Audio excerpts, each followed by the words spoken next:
When robot makers look at nature, biology and engineering find their meeting point, creating a new class of efficient and versatile robotic systems inspired by plants, animals, and insects. Recreating life with a robot can be a great tool for scientific discovery. Robots can learn a lot from nature. Swarming behavior, for instance, can lead to the development of more flexible and adaptive robotic systems. By building robots that mimics biological systems, we can better understand biological systems. Tomorrow's robots are not robots. They are living machines. The future of robotics will beat a path through the natural world. Let's discover the best in Europe's bio-inspired robots.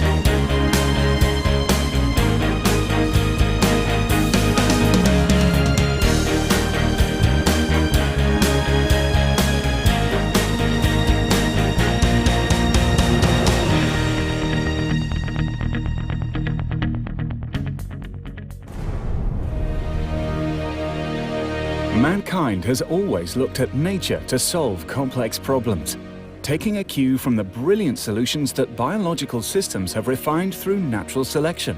This process is called biomimetics and has been used to kickstart several key technologies, like flight. Now it's the turn of robot makers, who are not trying to copy nature directly, but to recreate some of its inner workings and mechanics to create a new class of artificial systems, bio-inspired robots.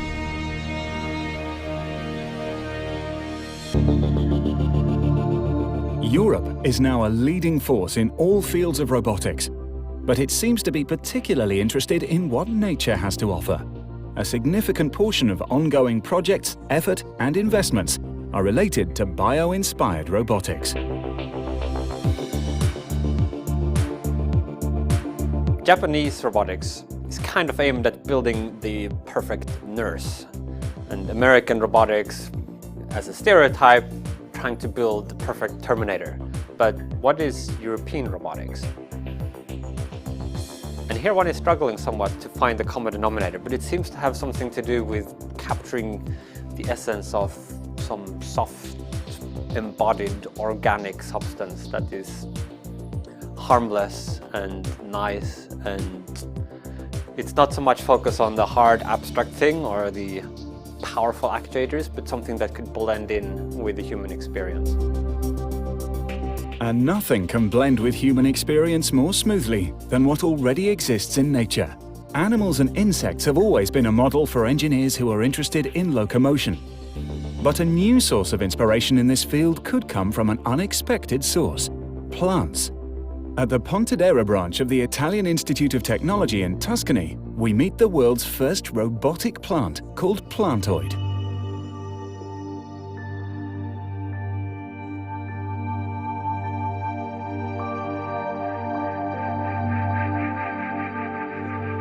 Plantoid is the first robot inspired by plants and specifically by plant roots. What is interesting for us is to study the strategies implemented by roots and specifically by their tips to penetrate efficiently the soil. And there are many features that we want to investigate in plants. For example, few people know that plants move in a very efficient way, usually in a different time scale with respect to the most animals. What is very interesting in plant roots is that in order to move from one point to another, they have to grow. And this means that they continuously adapt their morphology to the changing conditioned environment. And our goal is to investigate all these strategies in plant roots in order to translate these features in new robotic solutions.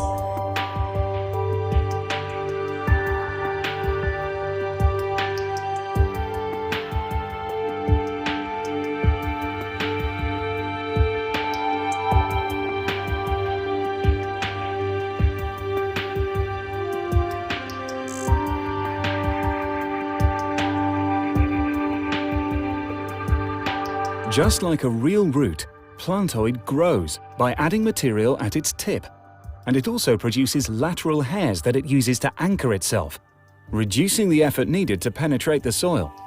A completely new strategy that could give rise to a revolutionary class of robot. Our goal is to develop a plant-inspired robots that can be useful for environmental monitoring. Imagine large areas with several plantoids that instead to move on the surface, move underground, looking for different parameters depending from the sensor that we integrate in the tips, so we can look for heavy metals or radon or simply water.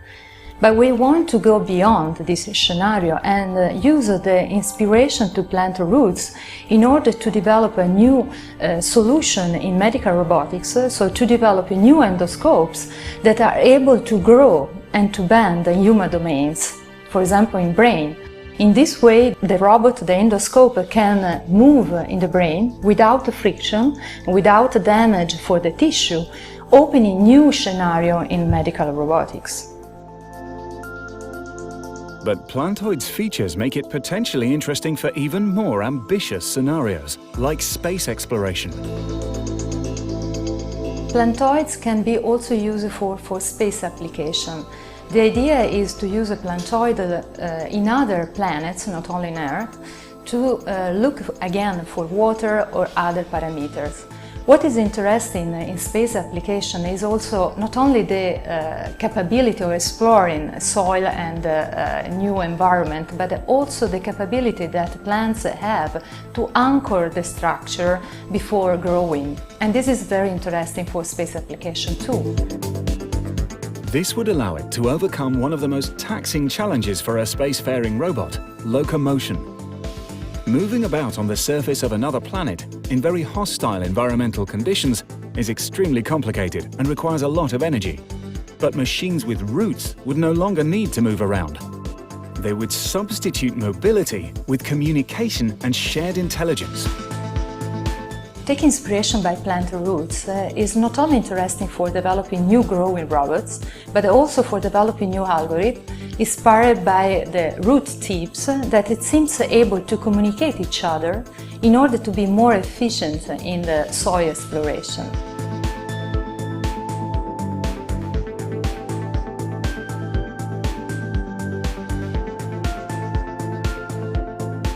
And this research is performed together with EPFL in Lausanne and specifically with Professor Dario Floriano. We use a process of artificial evolution, so we mimic natural evolution in a sense in a computer, to automatically develop the control system of simulated roots that allow the plant to find the nutrients in the ground. After this evolutionary process, which takes place in the computer and simulates many generations of evolution of these simulated plants, we end up with a control system for the simulated roots that allow the plant to find the nutrient in the simulated ground.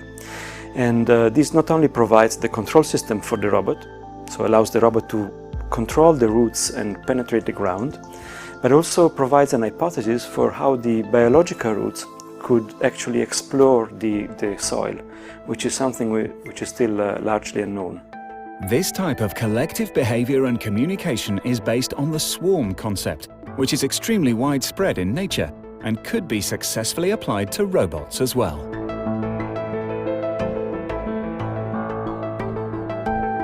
There are many examples of swarm intelligence in nature where an individual, a relatively simple individual, can benefit from the intelligence of the group. One of these is division of labor in ants. You have ant colonies that specialize groups of individuals for specific tasks depending on the demand of the task. And the decision of how an individual specializes for a specific task is given only by local information, what the surrounding individuals do and how much nutrient or enemies are at that location. And the rules of the local adjustment to one task or the other gives a coordinated global behavior that satisfies all the needs of the colony.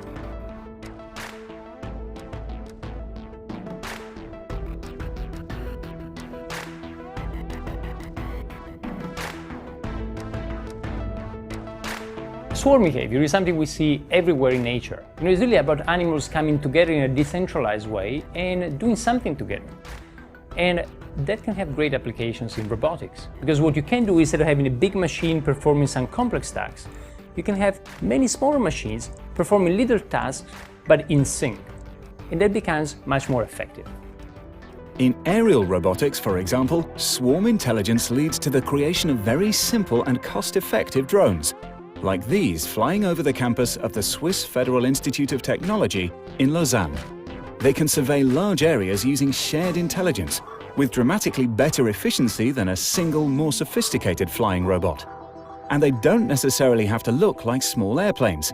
At the University of Delft in the Netherlands, we find small winged robots that fly and share information just like real insects do. I want the little artificial insects to talk to each other like real insects with pheromones, only not with chemical pheromones but with radio signals, which means that every little robot would have a radio receiver and transmitter, and they can understand, they can measure the field strength that's coming from the other robots, so then they know the distance.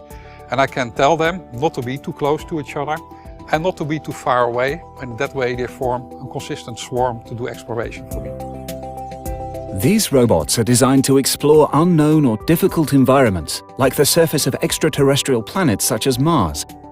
But this model of distributed intelligence can be put to good use here on Earth as well. If you look at applications on Earth, then we would also look at what do insects do and can we do that too. And one of the examples could be if you have a large warehouse with fruit that is getting ripe, then you want to know where the ripe fruit is. You can have these little flapping wing UAVs fly around with a sensor that can sense the gas that is expelled by ripe fruit. And when they fly around, they will actually find the ripe fruit for you, and they will sit there and point the owner where the fruit is. In principle, they do the same thing as a fruit fly does, but the only difference is that this fly will not eat your fruit. One of the major challenges in aerial robotics is the risk of collision. Flying robots can fall to the ground and sustain critical damage. But looking at insects, roboticists are now developing machines that can withstand impacts. How? Thanks to an exoskeleton, which can absorb the force of the collision without suffering any damage, just like a fly that bumps into a window pane and then veers off unscathed. The first prototype of a collision-resilient flying robot is the airburr. The airburr is a star-shaped structure which allows it to withstand very strong collisions against a wall and fall on the ground and then fly again. The airburr doesn't need sophisticated sensors and sophisticated artificial intelligence to explore a room. It will keep flying and colliding, and as it does so, it collects information about the size of the room and the empty space.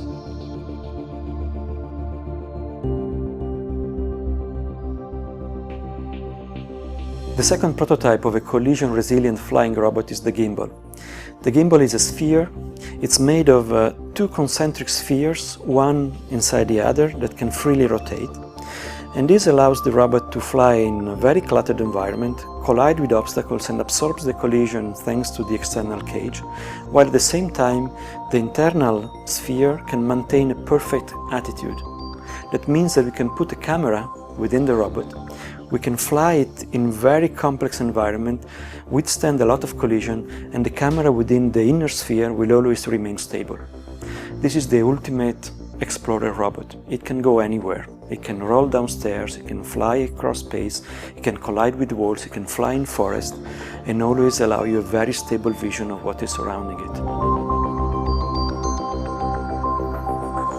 Because they have the ability to map the environment without worrying about bumping into obstacles, these robots can be very useful in search and rescue operations. And they can operate both indoors and outdoors, and even in tight spaces, like a building that's collapsed or has been damaged by a quake. When considering indoor flight, though, drone makers also have to take into account a different type of obstacle. A major challenge in flying robotics is to stabilize the flight. If we fly outdoor, it is not a problem because we have a GPS signal. If we fly indoor, we don't have GPS. So how can we do that? We can go to nature and see how insects solve this problem. Insects solve the problem in two ways. They use vision and they use accelerations that they can experience using special sensors.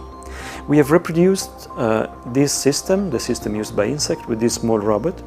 What we do is that we use many small eyes that point in different directions, and collectively they operate like the compound eye of an insect. And we use accelerometers, which are specific sensors within the robot. By fusing together the information, just like we think insects do, we can fly this small 30-gram quadrotor perfectly stable in any indoor environment.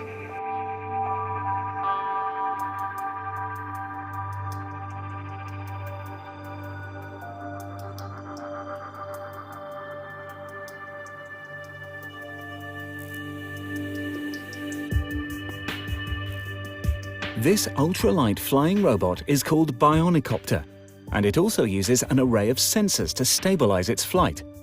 It's made by German automation company Festo, and its shape is modeled on the dragonfly, even though its length of 63 centimeters makes it look like a giant prehistoric insect.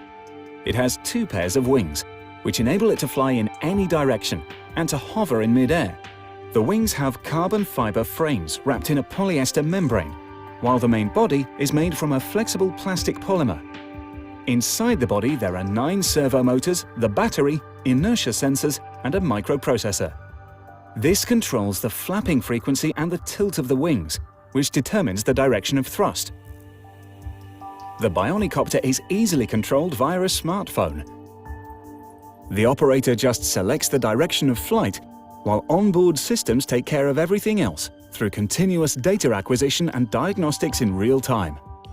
Unlike a helicopter, this robotic insect does not need to tilt forwards to generate forward thrust. This enables it to fly horizontally as well as float like a glider.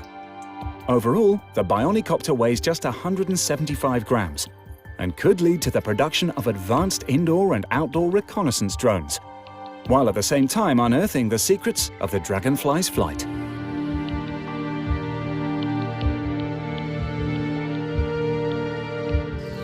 At the Biorobotics Institute of the Scuola Superiore Sant'Anna in Pisa, Italy, we find another robot that attempts to recreate a unique feature of an insect, the jump of a cricket. Our small robot, jumping robot, is inspired by a tiny insect called the cicadella, which is similar in fact to a cricket but shorter, smaller in size.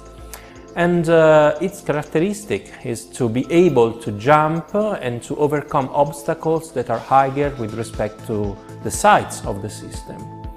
This allows to monitor, maybe by using a number of those robots, not just one, an area that is uneven, and also for exploring corners that are small with respect to human operators, for example. Jumping may seem like an awkward and energy-hungry locomotion mechanism, but the mass of an insect is very tiny compared to its muscular power, and that is what makes it viable. Why jumping with respect to other locomotion strategies? Because with jumping, thanks to the aerial phase, it is possible to overcome obstacles and also to travel long distances. This is similar in fact to flight, with a main difference concerning energy. While flying, for observing a scene, it is necessary to provide energy for hovering. While with jumping, it is possible to stay on the ground and to rest without spending energy in fact. The fine motor skills of insects, especially when dealing with rough or uneven terrain, are also a source of inspiration for Zebro, a 6-legged robot developed at the University of Delft. It's designed to investigate new robotic locomotion mechanisms, and thanks to its peculiar morphology, it can even flip over and keep moving. Search and rescue robots nowadays mostly use tracks or wheels. We decide to follow a different approach. We use legs, and there's a number of reasons for that. Number one, with legs, you're more flexible where you interact with the ground, and this allows you to overcome more different classes of obstacles. 6 legs are a very interesting morphology for locomotion, because you have always 3 legs in the ground simultaneously, and that makes a triangle which is very stable.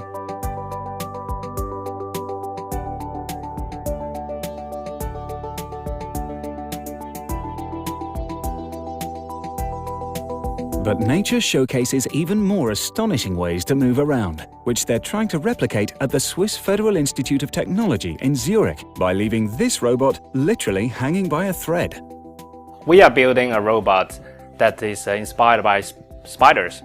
So the focus of this robot is not how the spider walk on the ground, which you see in the past in robots, but rather how this robot could mimic the behavior of spider that makes the drag lines or webs, and in order to move from an environment, solid environment, into an empty space. So the robot shown here is 170 gram in body mass and can make drag lines at the moment with a diameter from 1 millimeter to 5 millimeter and reach a speed of about just over 10 centimeter per minute. And in the future, we want this robot to extend this robot such that the robot can make webs and move around using the webs. As well as recreating the morphology of insects' bodies and some aspects of their physiology, robot makers are also trying to replicate the functions and the anatomy of specific organs, as with this artificial eye, called Curvace.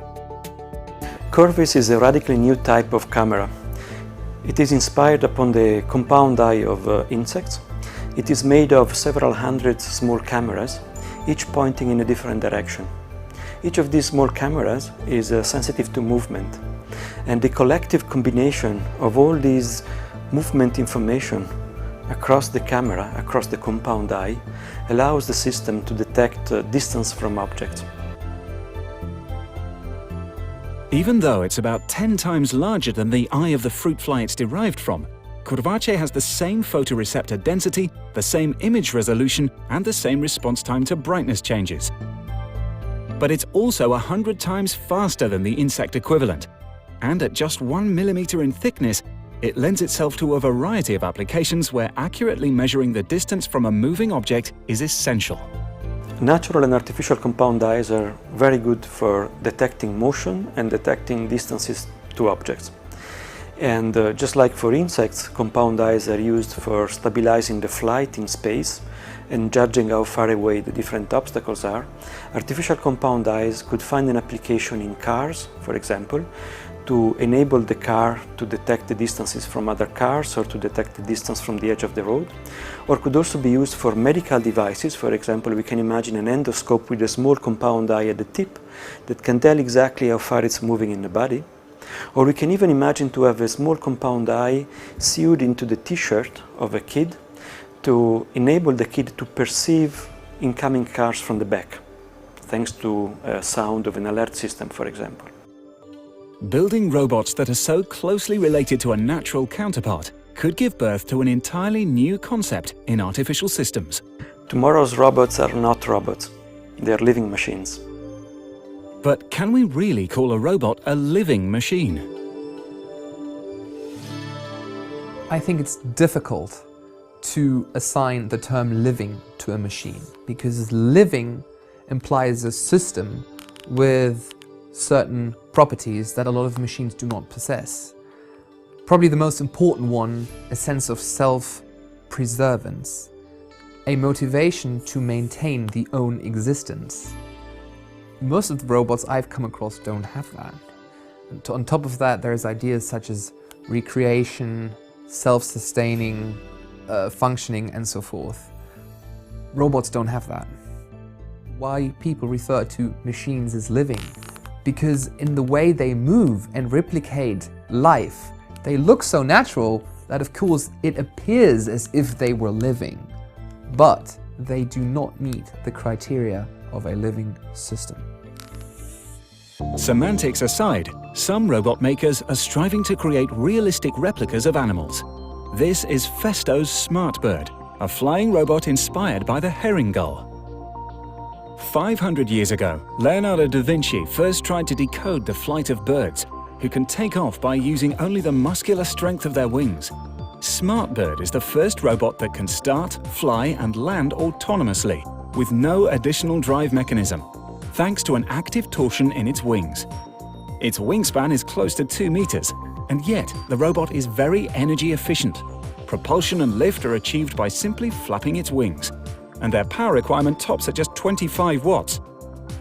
Its overall weight is a mere 400 grams, thanks to the extensive use of carbon fiber in the robot's 130 components. Finally, the tail section provides control by functioning as a pitch elevator and yaw rudder, and also provides the SmartBird with additional lift. Back at the Federal Institute of Technology in Zurich, we dive underwater to find a robot that is directly inspired by fish. It's called Naro, and it's a learning tool for young students to teach them about robotics, while at the same time illustrating the basics of marine biology. But Naro also functions as a research platform to investigate the challenges associated with building an underwater robot. There are three main challenges in creating an underwater robot. First, obviously the waterproofing. So the robot contains a lot of electronic components. They need to be safe from the water. Second, localization is very difficult underwater. On normal ground we can use systems like GPS to localize a robot. This is not available underwater, so it's a lot harder to know where the robot is. And the third is underwater communication. So as long as we're above the water, we can use standard techniques like wireless, but this is also not available underwater, which makes it actually very hard to communicate with your robot. By overcoming these challenges, Naro could become the starting point for a new line of research into an innovative propulsion mechanism for exploration robots. In the field of underwater robotics, many research labs try to make the propulsion mechanism very simple, so they use just simple rotating propellers, as we can see on standard boat motors. For our projects, we try to get inspired by biology. Fish and turtles use flapping fins to create forward motion, and we think that it's worth to analyze these types of motions to propel an underwater vehicle. The same design philosophy is shared by another aquatic robot, built at the Biorobotics Institute of the Scuola Superiore Sant'Anna in Livorno, Italy. The robot presented here is named Poseidon, and it's the first specimen of a new generation of aquatic machines differing in many ways from traditional robots. Standard underwater robots or remotely operated vehicles are composed commonly of rigid materials. They are bulky, and in certain occasions they may turn out to be quite unwieldy. On the other hand, the Poseidon is composed of soft, rubber-like materials, thus making the robot capable of withstanding large strains. This makes the robot especially suited for operations in cramped environments. In addition, the Poseidon spores are remarkably unconventional design, since its development was based on the inspiration, or should I say bioinspiration, from the octopus. Just like the octopus, Poseidrone contracts and expands its main body to swim, expelling a ring-shaped vortex of water that enables propulsion without the use of traditional propellers. And this is not the only way that the robot can move underwater.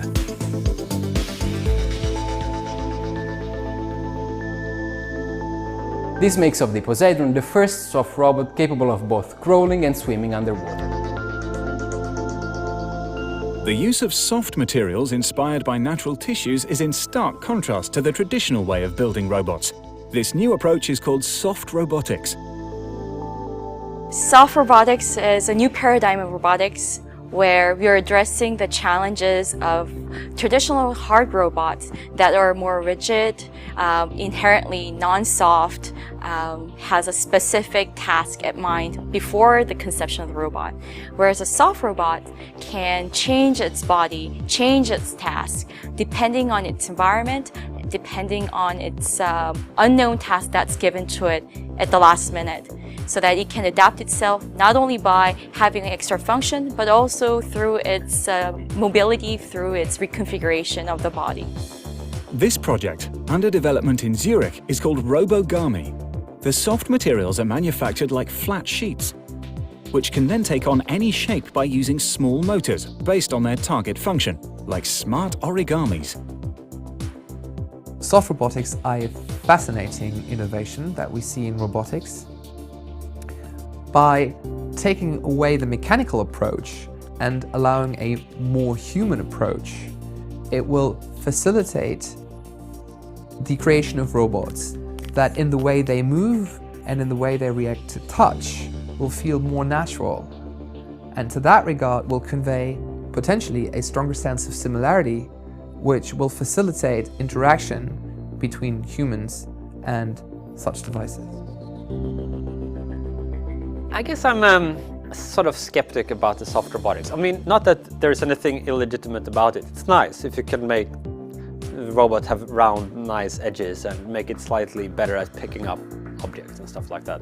It's good. But to me, where the action really is not in the robot body, but in the robot brain, the artificial intelligence part of it. I think that's ultimately where the power is going to reside, where the sort of, if robots are going to become like a game changer, I think it's going to be because they become more intelligent, not because their fingers become slightly more subtle. I mean, even with a human who has very little of a body, say Stephen Hawking, the physicist who is paralyzed and all he can sort of do is wiggle a little bit. But even with that, if you have sufficient thing inside of yourself, you can then be creative and you can invent things and you can communicate with other people. As long as you just have a little channel by which you can transmit information, I think you have what makes us essentially human. And any kind of physical incarnation on top of that is a bonus, but it's not necessary. But creating sophisticated and realistic artificial intelligence is not easy, and we might have to wait a while before we get significant results in this field. Nevertheless, even the brain is a source of inspiration for robot makers. At the Italian Institute of Technology, we find the HDTV project, which uses a culture of natural neurons extracted from rat embryos to create a biological neural network. The neurons are able to create a novel in vitro system over the substrate embedded electrodes. This new network contains about 50 to 60,000 neurons, and this kind of network can survive from a few weeks up to months or even years.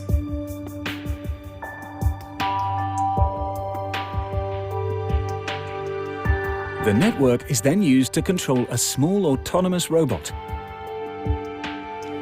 The neural network acts as a brain for the mobile robot. In particular, it receives information from its environment and processes them in order to generate motor commands for the robot so that it can drive around without hitting any surrounding obstacles. When it's nearing an obstacle, the robot sends a signal to the neurons, which they use to ascertain the robot's position. When a collision happens, the frequency of the signal increases, telling the neurons that something undesirable has occurred. In this way, the neurons can evolve, rearranging their configuration to avoid further impacts. Robot makers can gain useful insight on how to build adaptable machines, not just from the body, but also from the nervous system of vertebrates. This robot doesn't just imitate the morphology of the lamprey which it's modeled on, but also recreates some of the animal's instinctive behavior. Specifically, its ability to make snap decisions while swimming, as if it had some sort of sixth sense. Lamprey is a very old vertebrate. It appeared 500 million years ago, and it's quite simple concerning cognitive capabilities. And instead, it is able to swim and to locomote by connecting directly vision, eyes, with muscles and swimming. We've done similar approach in our robot by performing goal-directed locomotion. Cameras are triggering muscle activation to reach a prey or to escape from a danger. The robot was designed by closely analyzing the swim biomechanics of the lamprey, which translates into a very efficient locomotion mechanism. Our lamprey robot has a flexible body and muscle-like actuators. This way, the kinetic energy during locomotion can be collected in an elastic form in the body and released back, thus saving amounts of energy that can be useful for improving autonomy. In fact, our robot is able to travel long distances with small internal energy.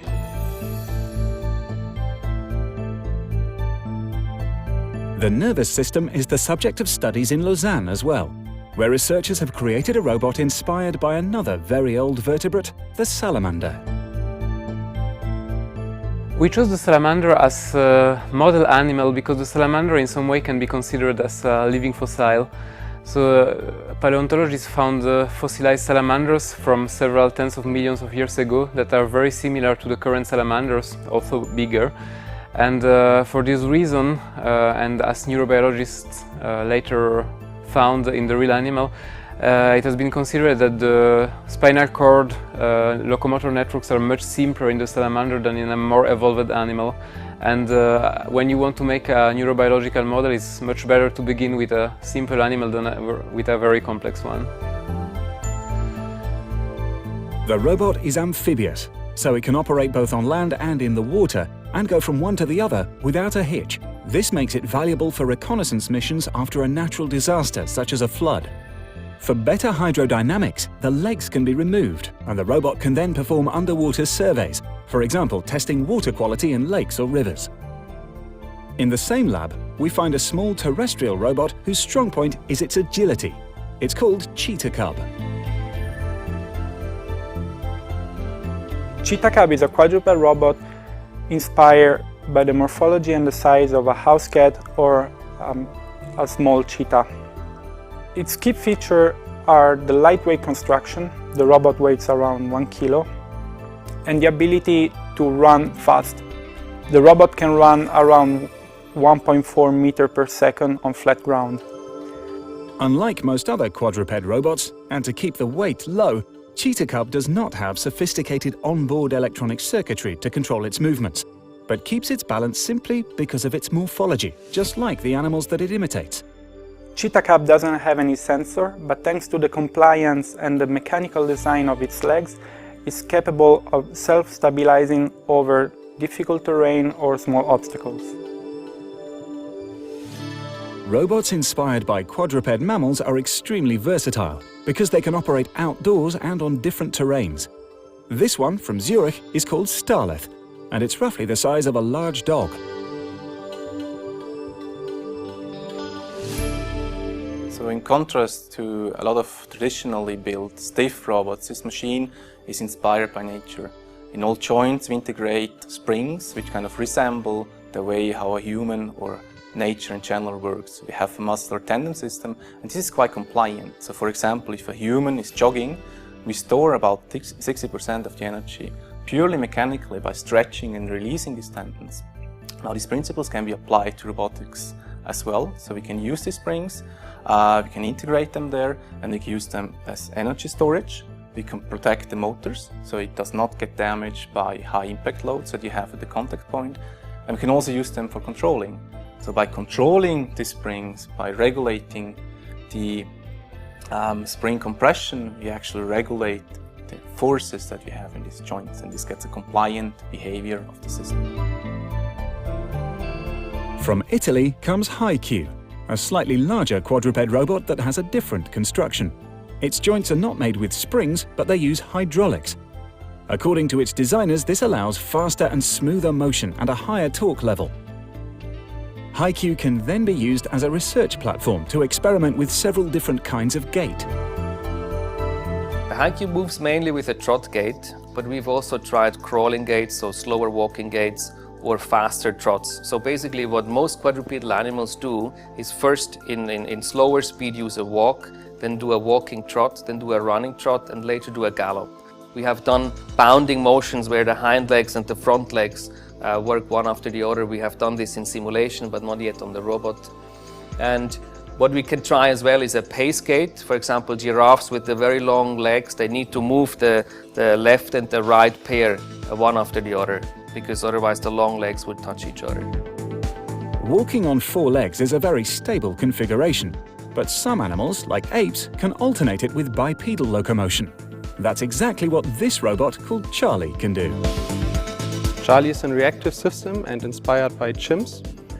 By a reactive system, I mean that the robot is able to walk on a certain surface, also with small obstacles, and can react on these obstacles to stay stable at all the time. The robot is inspired by the chimps because the chimps show us a broad range of motion possibilities. So the apes can walk on 4 legs, also on 3 or on 2. and we try to copy these motion patterns also with our ape, that the robot will be able to walk also on 4 and on 2 legs. Charlie belongs to the iStruct project, developed in Bremen by the German Research Center for Artificial Intelligence, to create semi-autonomous robotic systems for space exploration.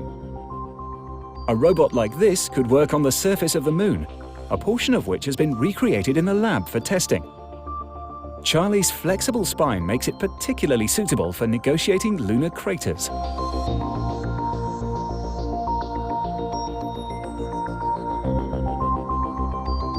Unlike most robotic systems, Charlie has 6 degrees of freedom in his spine. So this means we don't have a rigid connection between the front and the rear body. We also implemented a lot of force sensors into the spine. This means that we can now control the flow of forces within the system, and this allows us to implement new control behaviors for the robot. Its foot is also special. We integrated 57 sensors directly into the foot and added also local electronics to read all the sensor data. With these sensors and the electronics, we can apply control algorithms to the system, which wouldn't be possible if we haven't had all the sensors. Flexibility is also the main feature of this astonishing robot developed by Festo, the bionic kangaroo. By recreating the unique anatomy of the jumping marsupial, it can recover energy during the landing phase, store it, and use it for the next jump. In this way, the animal and the robot can both accelerate without increasing their energy consumption. Jumping power is provided by a pneumatic system using compressed air, while an electric motor takes care of additional motion. Interestingly, the robot is controlled with gestures by wearing an armband. Thanks to its lightweight construction, the robot only weighs about 7 kilos and stands at about 1 meter tall. It can jump 40 centimeters high and up to a distance of 80 centimeters. The robot is not designed to be a functional end product, but rather to stimulate further research in biomimetics, to promote the use of energy recovery systems in robots, and to intelligently combine pneumatics and electrics.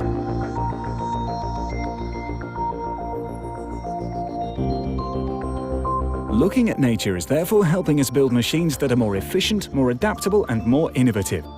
But research in bio-inspired robots can also have other, maybe unexpected benefits.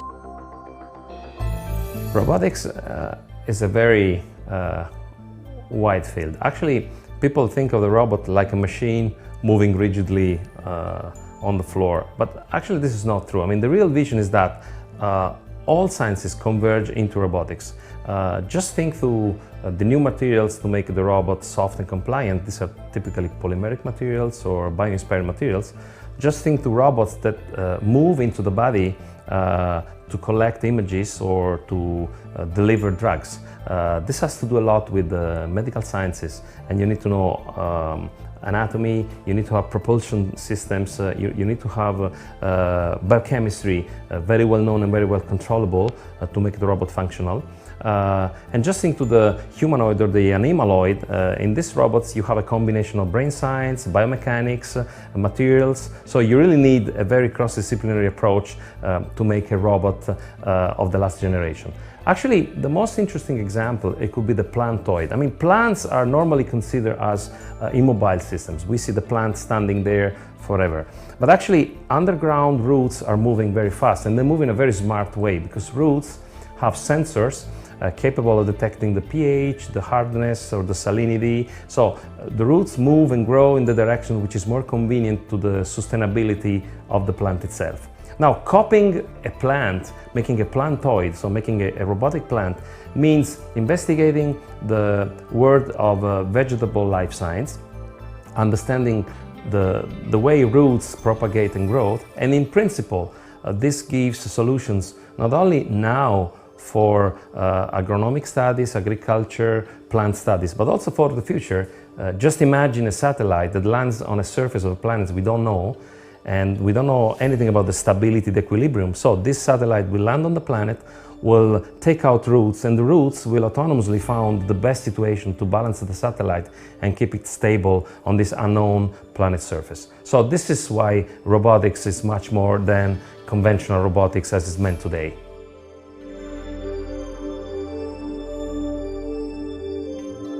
The goal of this research is double. From one side, we want to develop new robots inspired by the movement and behavior of plant roots in order to use in different scenarios and applications.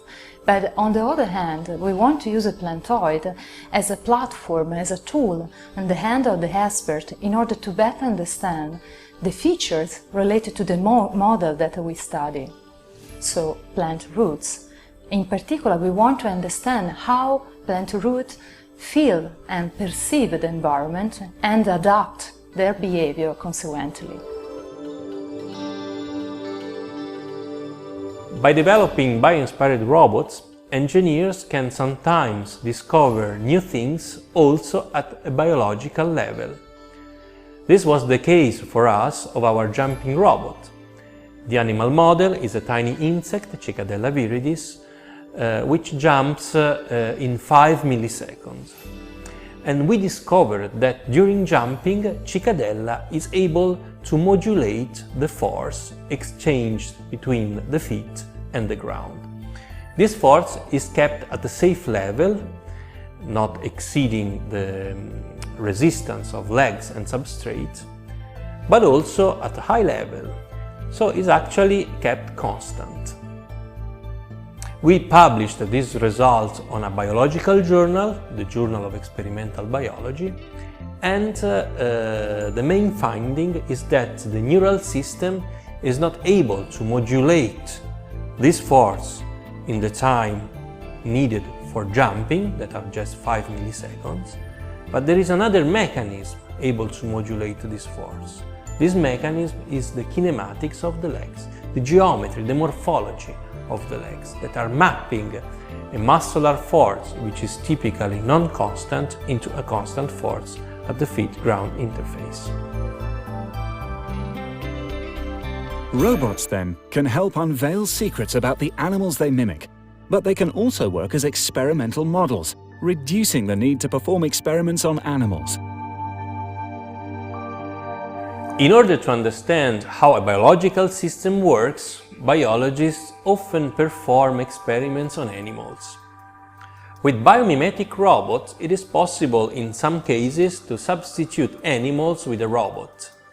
For example, concerning neuroscientific hypotheses, instead of performing an animal experiment, it is possible to program a robot and to observe the behavior of the robot.